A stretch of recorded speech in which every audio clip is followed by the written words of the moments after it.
Paano ko nga ba ito ginawa mga idol? Panoorin nyo mga idol, ituturo ko sa inyo mga idol paano gawin yung eskwalado yung loob, yung labas naka semi-elbow mga idol. So ang ginawa ko dito mga idol ay tubular na 1/2 mga idol. So tara, turuan ko kayo.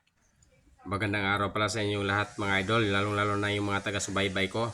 So ngayon magdi-demo tayo mga idol. Yan.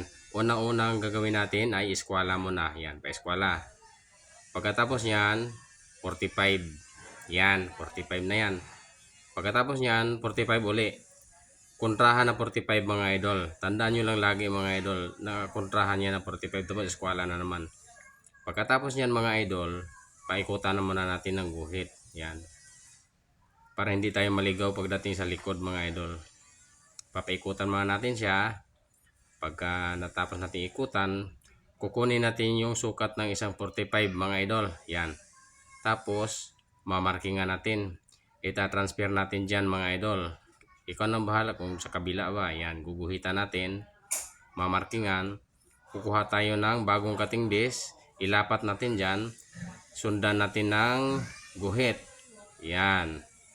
Pagkatapos mga idol, yan ang tatabasin natin. Likod mga idol, ganun pa rin.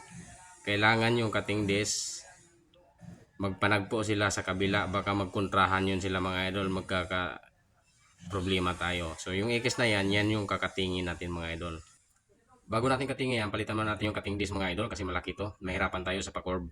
Ang gagamitin natin yung maliit na lang. Maganda yung maliit mga idol sa pagdating sa mga pa-curve. Mas maganda siya, mas okay siya maglaro kasi sa yung bago na cutting disc. Yung mga ganito na technique pala mga idol, no, ay napakaganda to sa mga kantuhan ng balkonahe, mga gabay, kahit kantuhan ng lamisa.